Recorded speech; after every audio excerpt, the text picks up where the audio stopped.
Whenever you are. Okay, I think we're ready to start. Welcome, everyone, to our first meeting of the Education Committee. Happy to be the new chairman, excited by it. Some of you may not be as excited as I am, but I'm excited, so we'll see how it goes. We have a couple new members. I would like to introduce, first of all, Ashley Phillips, our secretary. She'll be working with us throughout the interim, and welcome Evie. Brennan will be our vice chair, so when I can't be here, hopefully she'll be able to make it. Her and Senator Olson both have kids that they have to deal with, so we may not always start right at 8 o'clock. We'll be close to 8, pretty close. And Evie, as a longtime parent years ago, when I had 4 little children that I had to get to school all the time, I certainly understand their challenges. So anyway, welcome, and like I said, the opening script that they want us to read, I don't ever read it. I don't know about the other chairmen, they probably do, but I just have one simple guideline. Let's just be respectful to each other, let's be civil. I had somebody ask me, do you care what we call you? You know, is it Madam Chair, Madam Chairman, Madam Chairwoman? I don't really care. I'm not that picky about that. As long as I know it's, you know, you're directing your comments towards me, and we'll get it taken care of. One new thing that, just for the committee's knowledge, the LSO would like us to make sure when we do vote that we use our microphones, because they've had a tough time in the past of understanding how people vote. So, and then that's going to be a change for all of us, I think. I'm not used to hitting the green light and doing that, but we'll try and make a good effort, Ashley. So with that, anybody on the committee like to make any comments before we dive in? Former Chairman Scott, anything? All right, and like I said, Senator Rothfuss has been here, I don't even know how many years, so I don't know, long time. Any comments at all? Okay. Good, And happy to have you. yeah, Senator Olson, new to the committee, but not new to the Senate. We're really excited to have him there, so. And it's kind of nice to have some youngsters surrounded by the cotton top here, so keep me online, so. With that, I guess we'll just go ahead and take roll, Ashley. Absolutely, Madam Chairman. For Senate Education on January 15th, 2025, Senator Brennan, Here. Senator Olson, Here. Senator Rothfuss, Here. Senator Scott, Here. Chairwoman Schuler. Here. You have a quorum. Thank you, Ashley. All right, our first bill today, Senate File 13, Reading Assessment and Intervention Amendments. I asked Senator Rothfuss if he might want to present it. He said it's an Department of Education ask, so they may, I'm sure, want to jump in here and maybe walk us through it as well. But let's go ahead and have Senator Rothfuss present this bill, if you would. Thank you, Madam Chairman. So Senate File 13 is some cleanup legislation that was brought to us through the WDE on behalf of their working group that has been looking at assessment intervention for early childhood reading over the past few years. So these are some recommended changes that they brought to us. And again, it's a simple group of changes, and I will ask them to, or ask that they walk us through the little suggestions, but to a large degree, it's effectively cleanup, so.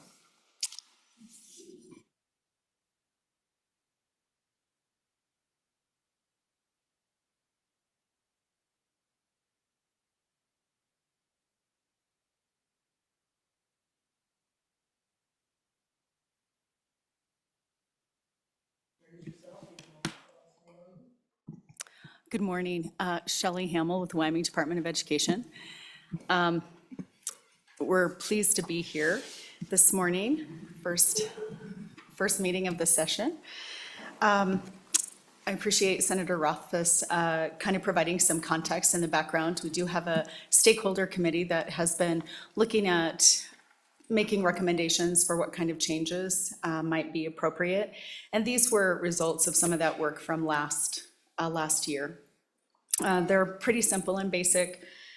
In Section A, you'll see the strikeout of, so at the bottom of page 1, an instrument with one or more, replaced with one or more instruments. There was some, I think, confusion in the field, at least that's what practitioners were telling us, that they felt that they were being asked to be limited to one of the approved screeners. And in practical terms, I think districts have use multiple screeners. I'm sorry, my printout does not have the page numbers and lines. Thank you. Let's do this. Thank you. Page 3, line 11, starting on line 10, you'll see there's a strikeout which says, which may include a group reading plan. Again, practitioners that served on that stakeholder committee identified that that was an outdated practice, that with the component of the statute that required parental notification and the provision of those individual reading plans to parents, that they would spend a lot of time redacting students' names to be able to have this be appropriate to send home to a parent with just their child's name being identified. So they felt that striking that would be most appropriate. On page 4.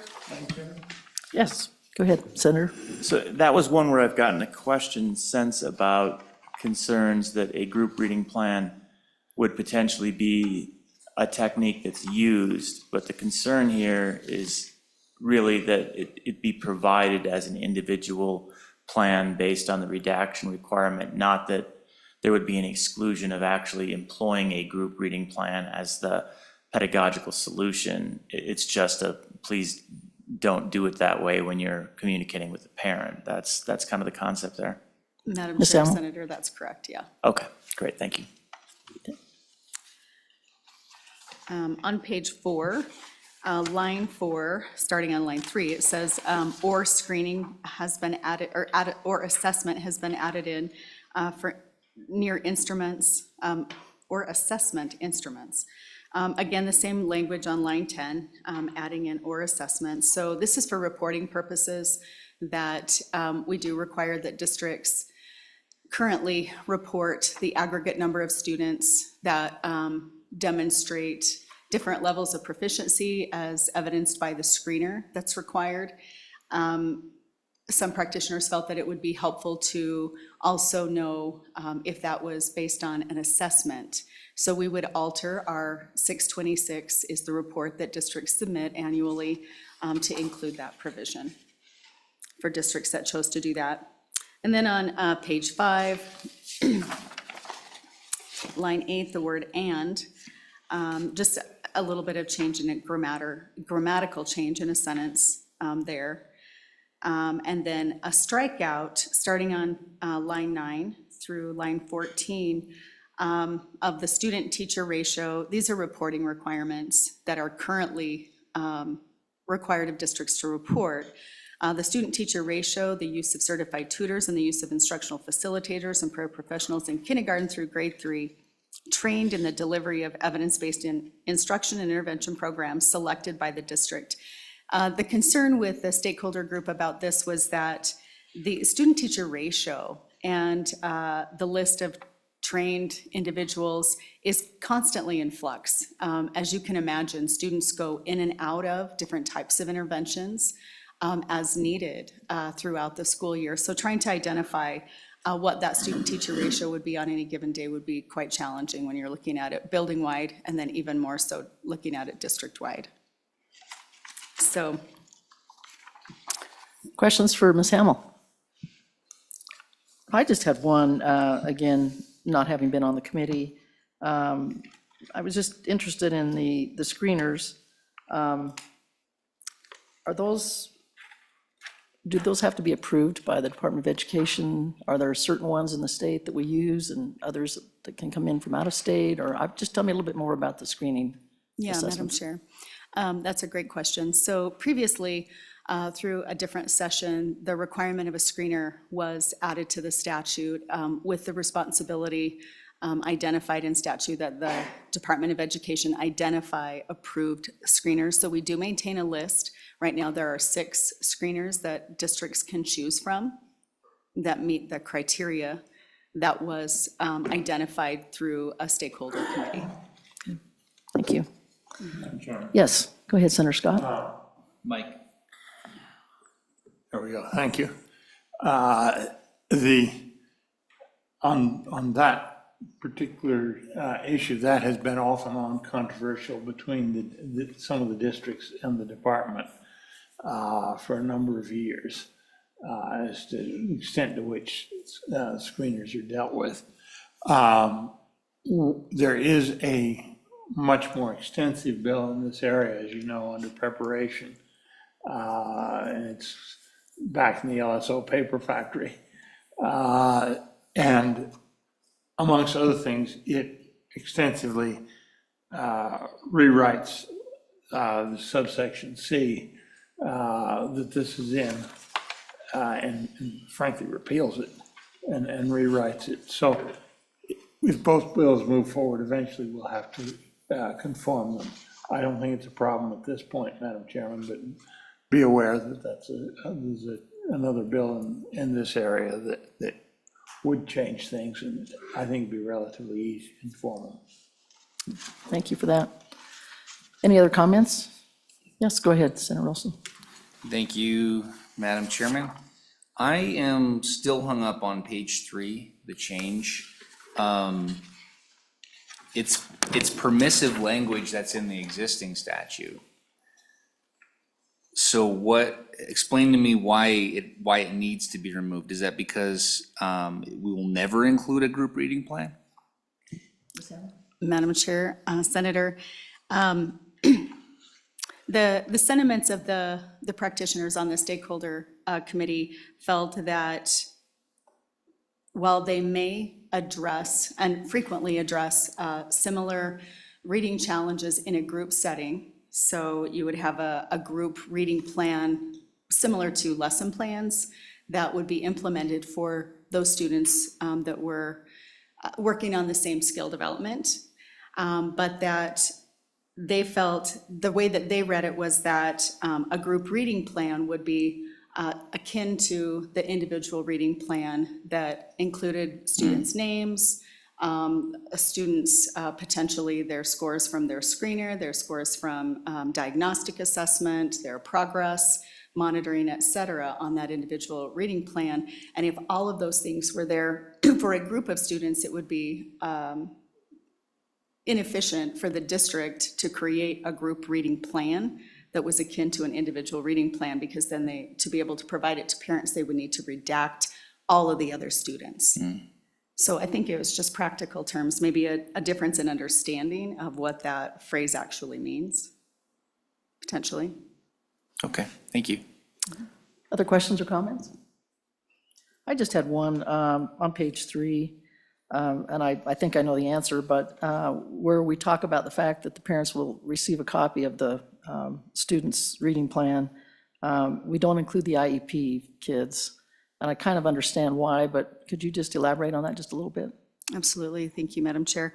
The IEP, for students that are receiving services for reading difficulties through an IEP, parents are already required to receive a copy of that IEP annually. Thank you. Yes, Senator? Madam Chairman, we do have a general exemption for the students that are already on IEP Okay, in this. okay, thank you. Other comments? Questions? Okay, thank you. Appreciate it. All right. Let's go ahead and open it up for the public to go ahead and comment. Please come forward and state your name. Let us know who you are.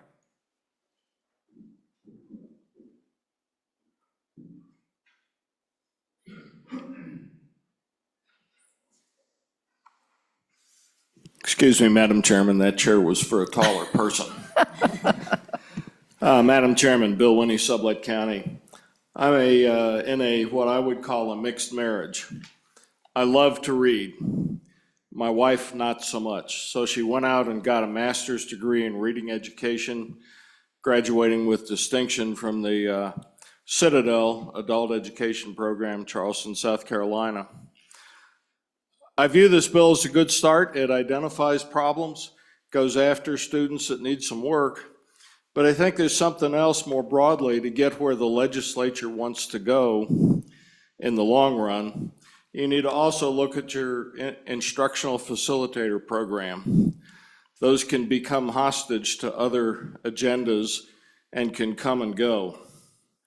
There are those that look at English teachers as being able to teach reading. That's a different curricula than a reading education master's degree that my wife got. And so having those, you know, do you need a full-time reading education teacher in schools? Probably not. But I think you need an IF full-time and maybe timeshare for the smaller schools and that program. So my thought for you is this is a good start. You need to do these kind of things.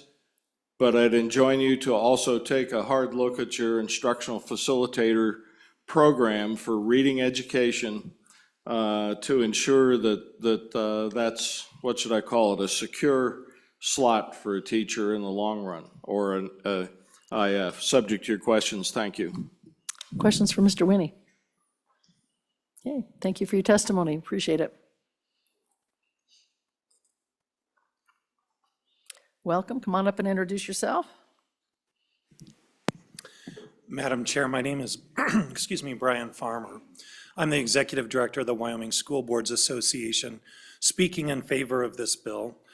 Madam Chair, one of the things that we really appreciate about this legislation, and certainly ask the committee to consider as we move forward with similar sort of projects, is that this is the result of a working group. So the Department of Education did a fantastic job on this issue of pulling together folks that are from the trenches, folks that do this in schools across our state, seeking their feedback, seeking their identification of issues that would enhance our way in which we assess and instruct students with reading difficulties. So this is a collaborative project. This is something that is the result of both our department and their stakeholder group that they brought together to share solutions.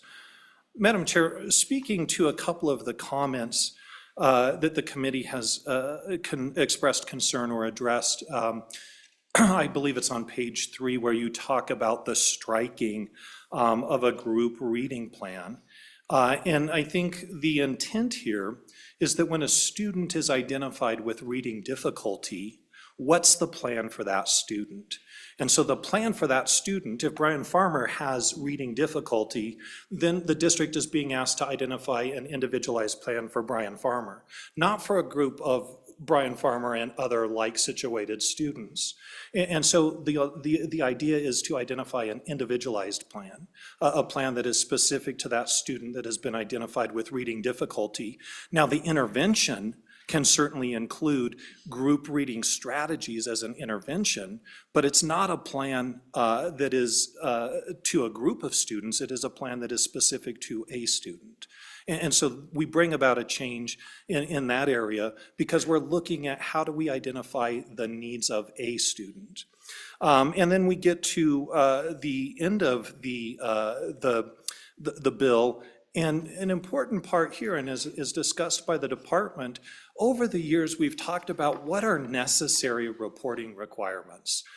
School districts really ought to be spending their time primarily engaged in identifying student needs and addressing those student needs. To the degree that we create bureaucratic reports, those bureaucratic reports should serve a need. And so here we're saying that the data that's in this end of the bill here is really not serving a need. It's information that's collected, but not information that serves an important purpose in our system of the delivery of education. So it's eliminating sort of that bureaucratic information that we collect. It doesn't eliminate any kind of strategy. It doesn't eliminate any kind of use of interventions or anything like that. It doesn't speak to who can or cannot be delivering those reading interventions. And so again, it's a continuing theme that the Education Committee frankly has been addressing for decades, is what is the appropriate reporting requirement on behalf of districts. And so, Madam Chair, we really do support this bill. We appreciate the collaborative nature, appreciate the work of the department on this.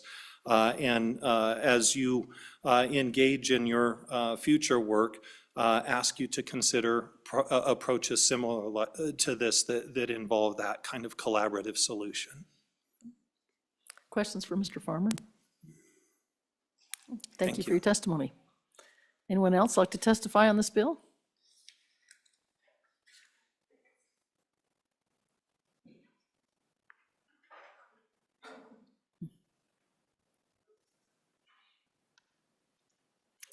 Welcome, please introduce yourself.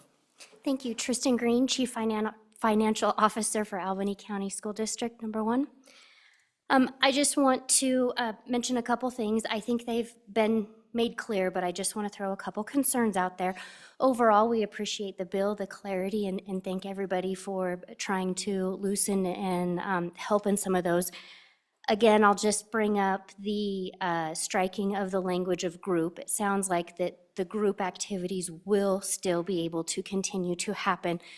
I'm not sure that everybody is reading that the same way in this bill, so I just want to make sure that there is clarity between all of us, WDE districts and you guys, that that group activity will still be able to happen. I understand needing to redact student information when sending that to a parent. However, I think if a child is going to be part of a group plan, the parent needs to also know that that plan is a group activity. And so informing the parent of what is happening and redacting that is a lot of work, but also creating 20 different plans for one classroom that look exactly the same is also burdensome. So while I see both sides, I'm not sure how to inform the parent, yet not throw children's names out there. I'm not for sure the answer to that, but it is a concern of the paperwork burden that we are going to get by the striking of this language. Kristen, I didn't get your last name. What was the last name? Green. Green. Questions for Kristen? Okay, good points. Thank you. Thank you. Appreciate it. Anyone else like to testify?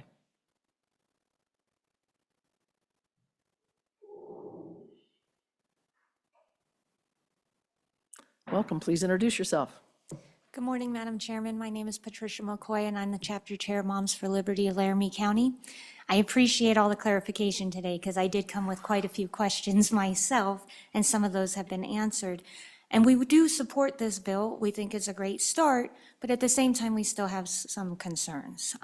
We do agree with the last speaker that group interventions can be very helpful for students who have similar issues with reading. My son did very well in his group when he was in elementary school. But we also have concerns about the inflexible performance targets. It shows that it maintains a rigid 85% proficiency target for all schools, regardless of student population demographics, English language learner populations, special education populations, and resource availability, which means a one-size-fits-all target may not account for varying circumstances for the individual child, which sounds like what we're trying to address with this bill.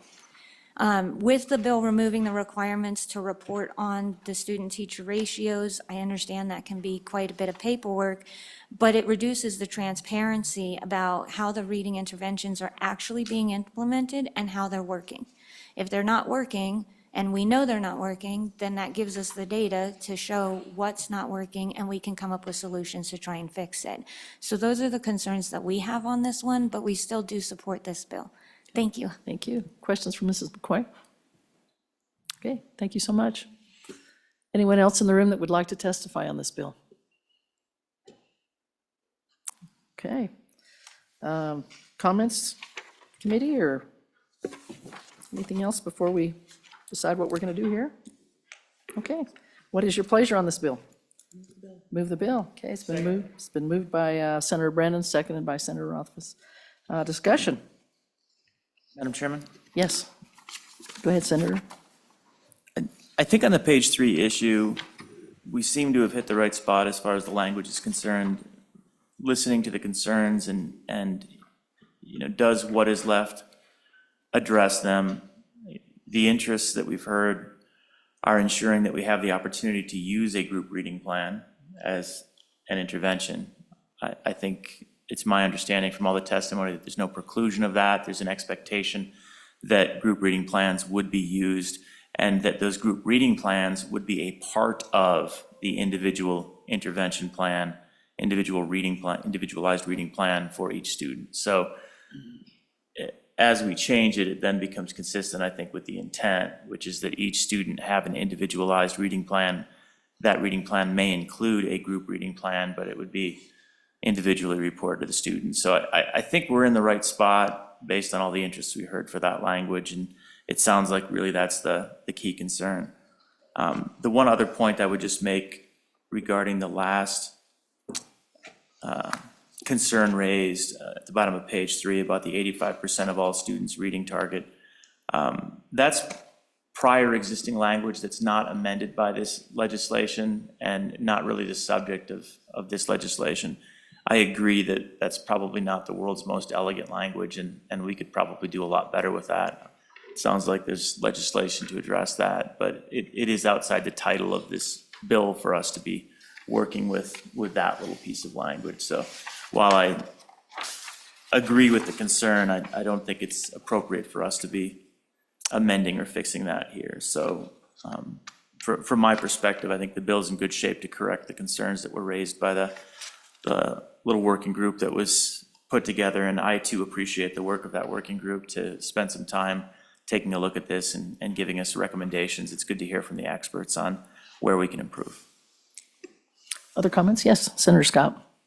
Madam Chairman, following on that, on the group reading plan, I frankly have difficulty seeing why the statement that the child is going to be involved in a group reading plan involves the revelation of personal data about all the other students in it. That concern leaves me cold as to why they would even want to do that. The 85% we will deal with in a subsequent bill and make it a more of a long-term goal and looking to a lower figure for immediate target that is achieved, a figure that is achieved by some of the districts, better districts at this point.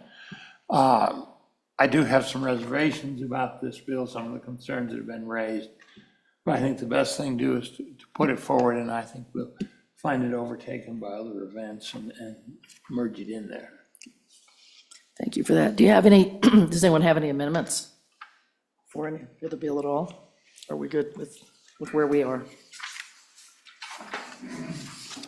No amendments? No? Okay. Well, with that, I guess we'll go ahead and take roll. Thank you. Madam Chairman, on Senate File 13, reading assessment and intervention amendments do pass. Senator Brennan? Aye.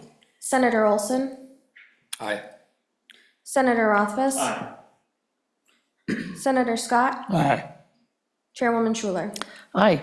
You have 5 ayes. Thank you very much. All right, that bill has passed. Senate File 13 has passed. Is there anyone that would like to carry that on the floor?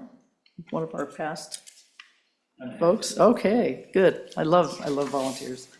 All right, Senator Rothfuss, thank you. Next bill for our consideration today is Senate File 14, Wyoming Imagination Library Program. And in talking with Senator Rothfuss, it sounds like this was Representative Yin's brainchild, I guess. He came up with a really interesting program. I'm kind of interested in hearing a little bit more about it. So. Yep. And Madam Chairman, it's my understanding that we have, we should have online at this point, hopefully, a representative from the foundation. I don't know if that's the case. Hopefully it is, that can help walk us through it as well. Madam Chairman, you did not have any online residents. Okay, Not yet, all okay. right. And I'm sorry, I forgot to ask you if we had anybody on Zoom, but apparently we didn't, so we're okay. All right. Senator Rothfuss, do you want to go ahead? You did such a Sure. great job. We might as well just keep rolling here. Yep. Madam Chairman, the Imagination Library Program for Wyoming, we talked about during the interim as a program from the Dollywood Foundation. And we see that what it does is set up effectively a matching grant program to provide some support for county-based affiliate programs. That's on page 2. The definition of a county-based affiliate program is a local affiliate of the Wyoming Imagination Library Program operating within a county. So this is going to be like a local library or government-affiliated institution within the county, and that comes back to, that structure comes back to concerns about how we can constitutionally provide direct matching grants and who could be eligible to that. And this program is going to provide books, a book, I believe it's every week, or is it every month? Is it monthly? My apologies, it's every month. To all the registered eligible children. These are children from birth to age 5, as we see in Romanet 3 around the state, that subscribe to the program. So it provides significant support, and here's Representative Yin probably to take over and walk us through the legislation a little bit better.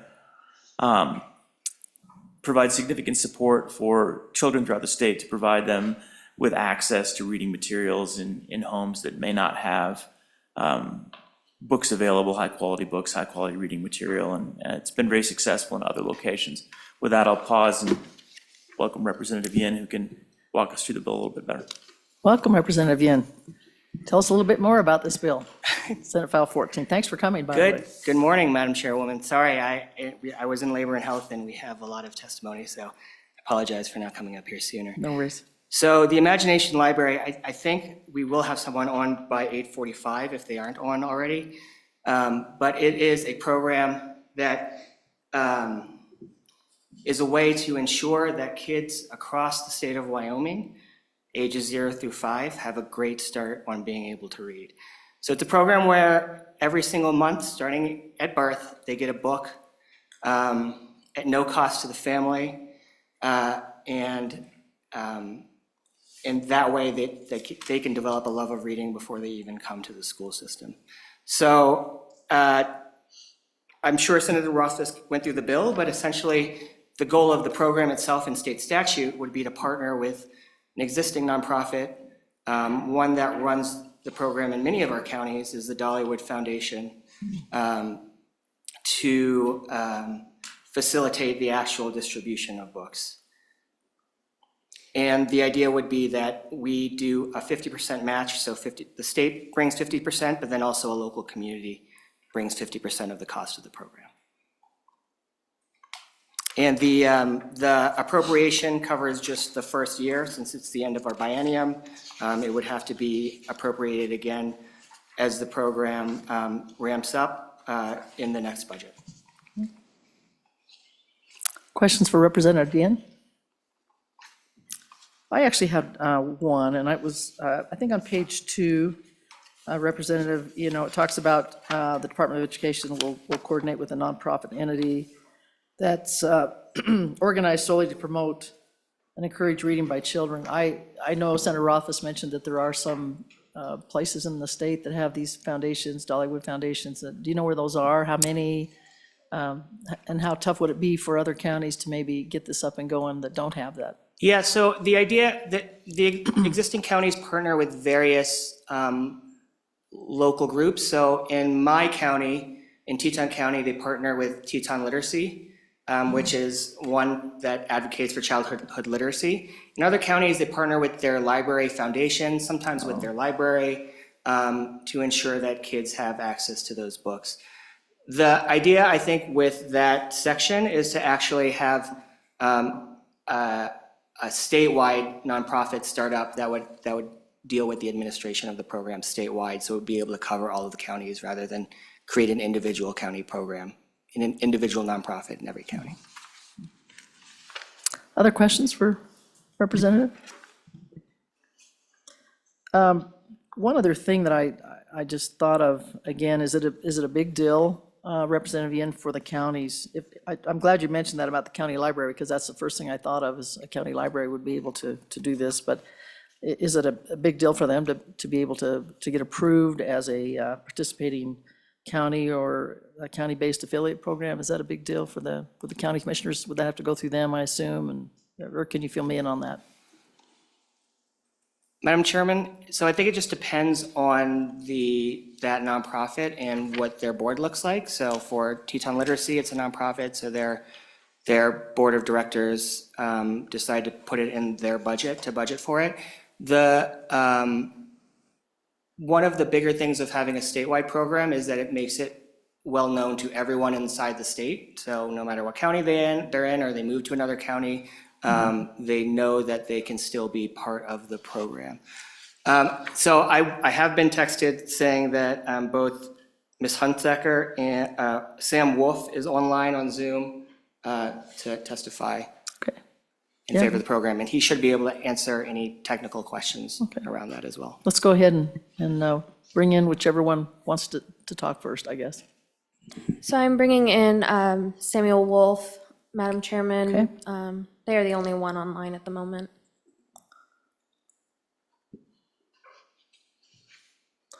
Welcome, glad to have you, and we're excited to hear what you have to say about this program. Yeah, thank you, Madam Chair and committee members. It's an honor to speak with you today in support of Senate File 14 to establish a statewide Imagination Library program in Wyoming. I was listening in on the conversation here, and I hope to be able to answer any questions that you have. We currently have 7,000 children in Wyoming registered in the program, which is about 22% of the total eligible population, which is from birth to age 5. And I think we have already covered, but we send a book once per month from the time a child is born up until they turn 5. Our largest program is with the Natrona County Library System, and that's been an established partnership for a while. I'm happy to answer any other questions that you may have. Any other questions for Mr. Wolf? Okay. Yes, Senator Olson. Thank you, Madam Chairman. So I guess I didn't realize, I'm still getting up to speed on all of this. I didn't realize that there were already kids enrolled in the program. So what benefit are we creating with this program versus what is already existing servicing those children in Wyoming? Absolutely. Mr. Wolf? Thank you for the question. Currently, we're reaching 22% of the population. This bill would establish a 50-50 match so that those existing programs could enroll more kids for what they're currently paying today. In addition, we could expand into those new uncovered areas to establish a statewide program for the state of Wyoming. And the research has shown that the investment in this early childhood space has a return on your investment. It also strengthens families and the bonds that are created, which help into adulthood. And there's also research that's shown that it prepares children for kindergarten. And one of the most important aspects of this is the age range that we're in from birth to 5. 95% of a child's brain is developed by the time they start kindergarten at 5. And so getting these books into the home as early as possible is really important to strengthening that brain development. And establishing a statewide program in Wyoming would ensure that all children in Wyoming would have the benefit of that program. Follow up? Yes, go ahead, follow up. Thank you, Mr. Wolf. So is the statewide program the predominant model for your organization across the country? Mr. Wolf? Yes, we currently have 21 statewide programs across the United States. We also operate in other countries, but specifically in the US, 21 statewide programs where we've partnered with the state to work on the legislation and enact the Imagination Library program. This legislation does include a full-time staff member that would be hired from within Wyoming to represent your interests and ensure that we grow into the currently not covered areas and expand within the programs we do have. And one more. Yes, go ahead, follow up. Mr. Wolf, you might be able to answer this. So how did we arrive at the $320,000 figure for an appropriation? Sure. The majority of that is the cost for books and mailing, which is our model is that Dolly and the foundation, we cover the overhead expenses. We negotiate with the publishers to create the books and have them fulfilled. But the cost of the book and mailing is the responsibility of our local partners. And this bill would cover 50% of that. So 50% of the local cost of books and mailing. In addition, it would have the salary for the staff member within the state and the office supplies and equipment that they would need to do their job within the state of Wyoming.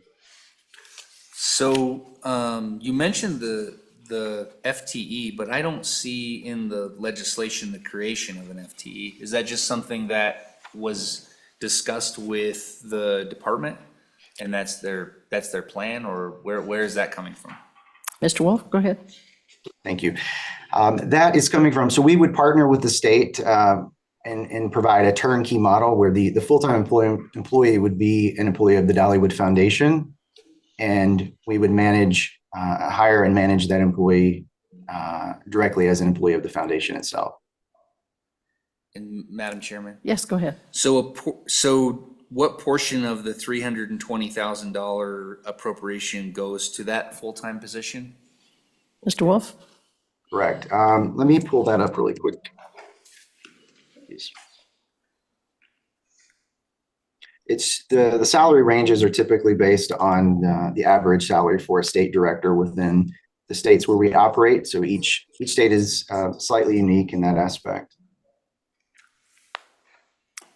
Anything else, Senator Olson? Not while he's digging that up. He's still digging that He's up, digging okay, up, yeah. sure.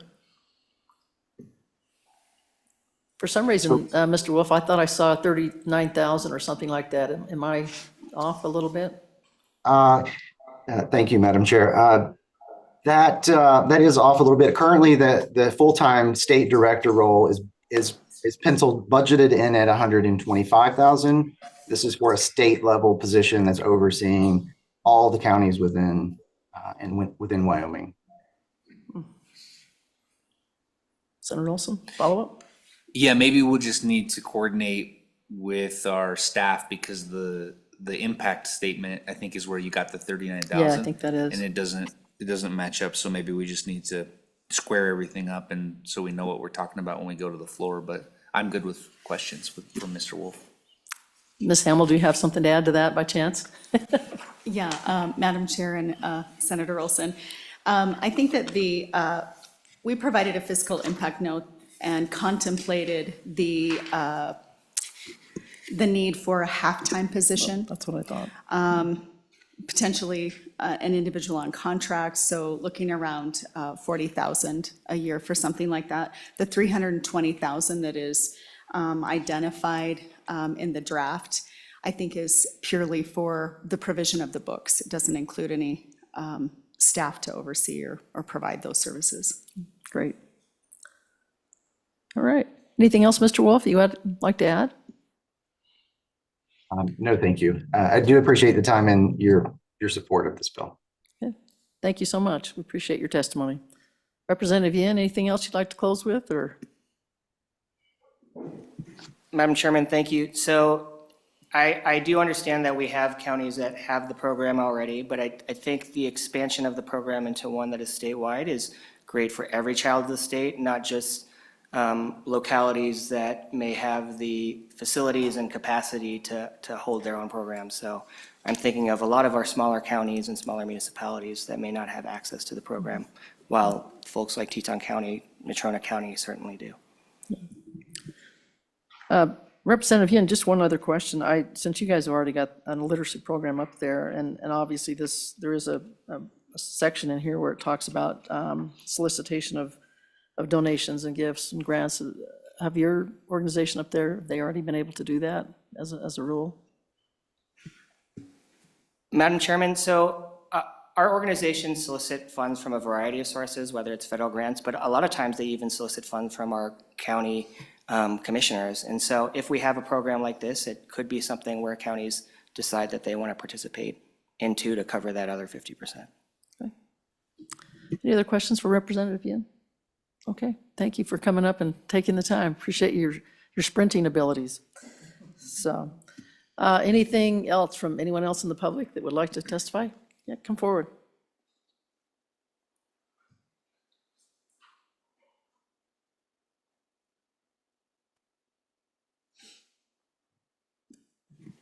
Good morning, Madam Welcome back. Chairwoman. Thank you again. My name is Patricia McCoy. I'm Chapter Chair of Moms for Liberty, Laramie County, and we do oppose this bill for many reasons. While we appreciate the idea of trying to get books in the hands of all the students within our state, it is not the state's responsibility to pay for it. We already cannot properly fund our schools, but now we have $320,000 in our general fund that we can put towards this program. I have personally had my children in this program when we lived in Tennessee before moving to the great state of Wyoming. I appreciate Mr. Yan's perspective on smaller communities and the difficulties that they can have in obtaining this program. However, I lived in a town with a population of 524 people when I lived in Tennessee. It's called Waynesboro. It's not even on the map until you get close enough to find it, okay? My children had full access to this program through a church community outreach program. It was not paid for by the state at that time. I don't understand why we have the funds to cover this, but we don't have the funds for other things that we desperately need throughout our school districts.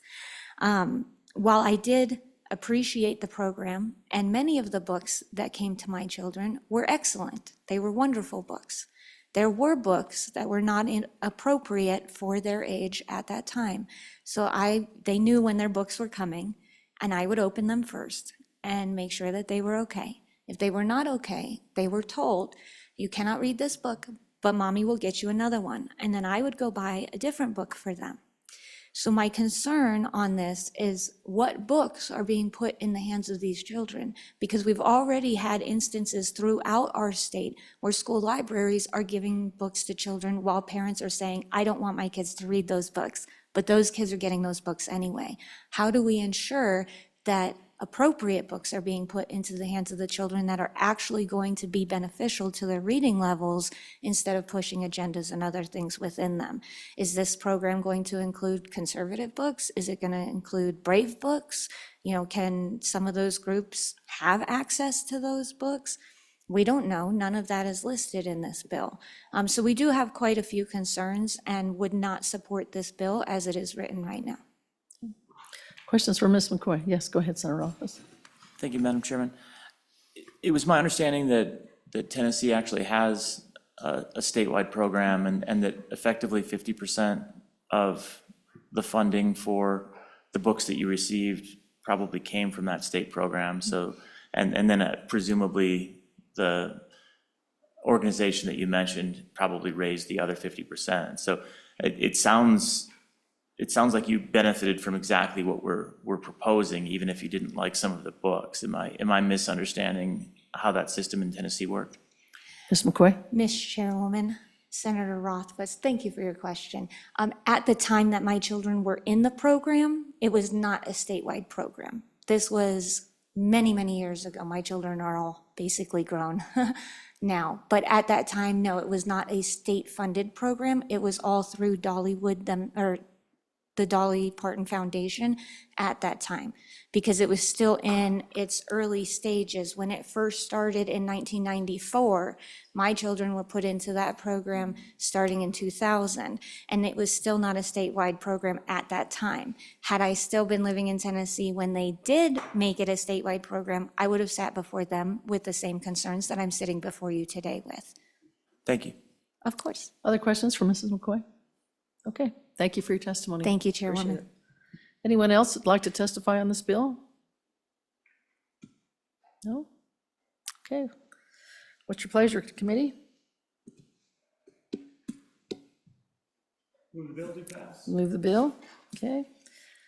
And I forgot to mention, I don't care if we have a second or not, so as long as someone moves the bill, I'm okay, but you can certainly second it if you'd like, so. With that, second, yes, go ahead. I'm very much in support of this bill because I think that there's considerable evidence getting books into the hands of a lot of the kids. That there's a number of kids out there that are not getting that, and that it is considerable benefit to them and will help us improve the reading performance in schools, which is something we all want. There was some issue raised in the joint committee over the constitutionality in terms of the way the appropriations worked. And I'm not 100% satisfied with the solution that was put in the interim bill. So Madam Chairman, I'm going to want to propose an amendment. Okay. The concern is that there's a constitutional provision requiring appropriations not go to outfits that are outside the direct control of the state. And the way to solve it is to make the appropriation go directly to the Department of Education. And then they will then proceed to contract with the other entity to actually run the thing. So it's more of in the way of a technicality. Madam Chairman, if on page 5, line 21, at the end of the line, we inserted, it says now, from the general fund to the, and I would insert Wyoming Department of Education for the, and then you would pick up again, Wyoming Imagination Library Program.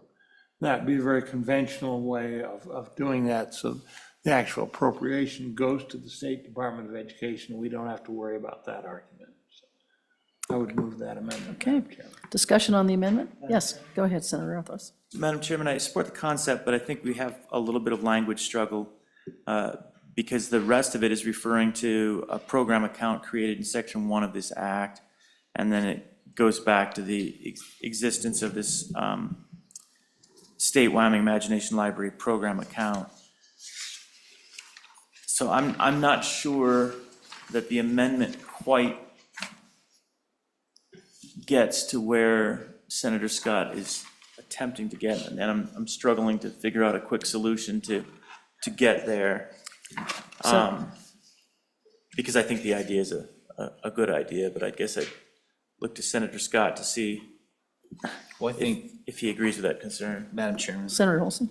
I think if I understand where Senator Scott is going, all we need to do is strike all of line 22, strike the remaining sentence on line 23, and then insert on line 22 after the department for the Wyoming Imagination Library Program, period. And that takes, you just take out all the language that you were concerned with, Senator Rothfuss, that's relating back to the account. Do you want to read that again? Yeah, so strike line 22, strike line 23 up to the period. And then on line 22, following line 21 after the, insert department for the Wyoming Imagination Library Program, period. So it would read, this appropriated $320 from the general fund to the department for the Wyoming Imagination Library Program. Madam Chairman, Yes. that would be very friendly. Not a friendly amendment? Okay, good. Madam Chairman? Yes. All right, so as I worked back through, looking at the Section 1 creation of the account, which is the E paragraph on page 4, this is where a Wyoming Imagination Library Program account is created. Oh, I see. It allows for funds to be maintained in perpetuity, blah, blah, blah. The F paragraph on page 5 says that monies deposited into the Wyoming Imagination Library Program account shall be continuously appropriated to and expended by the Department of Education to administer the Wyoming Imagination Library Program. So I actually think it already does what we were just trying to make it do. And then the Department of Education presumably would facilitate the grant program pursuant to the earlier statute. So I think actually Senator Scott's concerns are addressed by the E and F paragraph. Okay. I'd be curious what others think, and Senator Olson and Senator Senator Scott agree. Madam Chairman, I don't think they quite are. I think you do need to have the appropriation in Section 2 go to the Department of Education. Okay. And I Yeah. think Senator Olson's language would work just fine. Okay. Yeah, and I think to make it clean, we would just need to direct LSO to remove the creation of the account from the bill. Because I'm not sure if it's as simple as just striking. I haven't read through all of E and F, but you have to dispose of those two paragraphs, either in part or in whole. Madam Chairman, the appropriation does go to the Department of Education. Because the account is held by the Department of Education. So, and this is just typical LSO drafting, right? Create an account and then appropriate to that account, and then you indicate who's holding the account. What we could potentially do in section 2, though, is add clarifying language that the Wyoming Imagination, like from the general fund to the Department of Education's Wyoming Imagination Library Program account, or something along those lines, if we added it in to clarify Senator Scott's concern that the appropriation is to the Wyoming Department of Education account. I think that, so, and ironically, I think it actually gets back to Senator Scott's original language to a large degree of adding it at the end of line 21, from the general fund to the Wyoming Department of Education, just inserting that, but leaving in Wyoming Imagination Library Program account created in section 1 of this act. That might satisfy Senator Scott's concerns and Senator Olson's concerns without requiring that we remove the language. Because part of the language in the E paragraph, Madam Chairman, provides the opportunity for grants and gifts, and you know, you've got the fund created, so it just comes down to the, you know, the accounting for it then, and we probably need that in place. We need the account there so that everyone knows how to deal with it. So are you making an amendment to the amendment? Or should we Not just vote on the? discussing so far, just to see Okay. if, I mean, I'm happy to make that, or it might be Senator Scott just agrees with me on it. Well, I do want it, the department, the appropriation clearly going to the Department of Education. And the language as it exists right now creates a little doubt about that. And I'm perfectly content with either the original amendment that I proposed or with Senator Olson's rewrite of it. Either way solves it. Madam Chairman, Discussion? Yes, Senator Office. I'd ask Senator Scott if adding the language but leaving the account, because the original motion kind of dangled the account created in section 1 of this act. So from the general fund to the, and it could literally be, I guess, from the general fund to the Wyoming Department of Education account created in section 1 of this act, I guess that's just fine. And maybe Senator Scott, was that the original motion? Because the account created in section 1 of this act would clarify that. Okay. Senator Olson, does that reach your concerns? I think so, yeah. And I think, I'm just trying to address your concern, and I think it does. Yeah. Okay. Okay.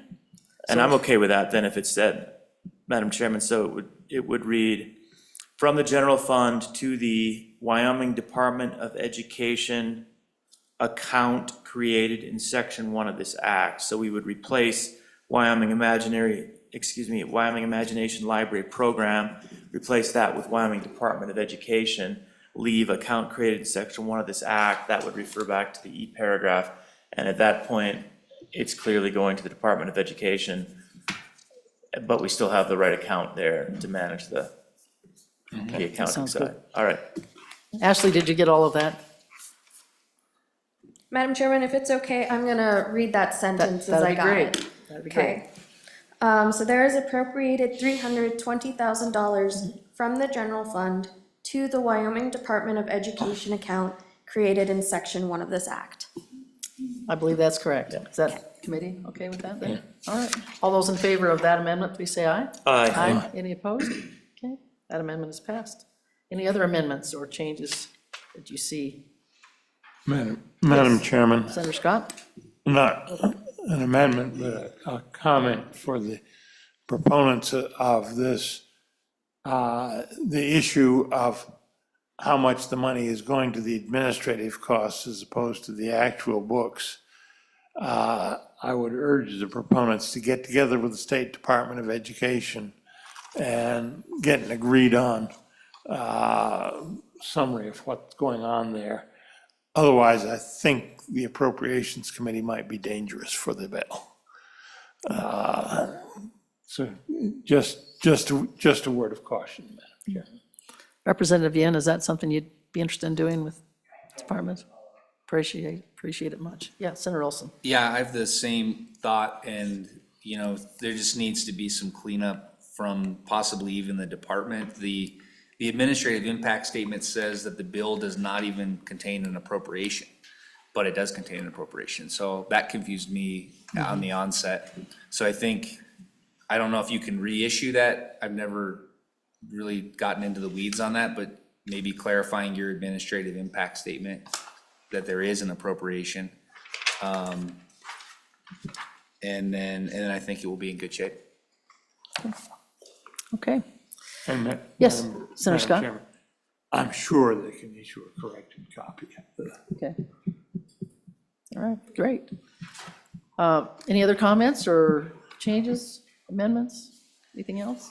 Okay, yes, Senator Brennan. If I might, I just want to explain, I'll be a no vote on this bill, and part of it is just because of the money spent by the state. I do think that this is a program that is good and beneficial, but I'm just not sure that that's where the state money should go at this time, and just wanted to explain that. Sure. Thank you for that. All right, if there's no other comments or questions, let's go ahead and take a roll call vote. Madam Chairman, on Senate File 14, Wyoming Imagination Library Program, do pass as amended. Senator Brennan? No. Senator Olson? Aye. Senator Rothfuss? Aye. Senator Scott? Aye. Chairwoman Schuler? Aye. 4 ayes, 1 no. Okay. Senate File 14 is passed. Any volunteers to take this to the floor? Volunteers? Okay. Well, Did I do the last one? I'll do it. Do one? You Oh, want do you want to do it? the last, I can do the last one, and you I think you should do this one. I can do this one. Yeah, let the no vote do it. Madam Chairman, you can take. I can. Oh, there we go. Yeah, Senator Olson, there you go. That'd be great. That'd be a great way to break in on the Education Committee. Okay, yeah, me too, so. All right, if there's no other business, I guess we're probably done for today. I know there'll be a lot of bills coming down the pike, so this will probably be the easiest day we have, and so we'll look forward to seeing you all, and thanks for your testimony. Appreciate you putting up with the new chairman. Thanks. Meeting's adjourned.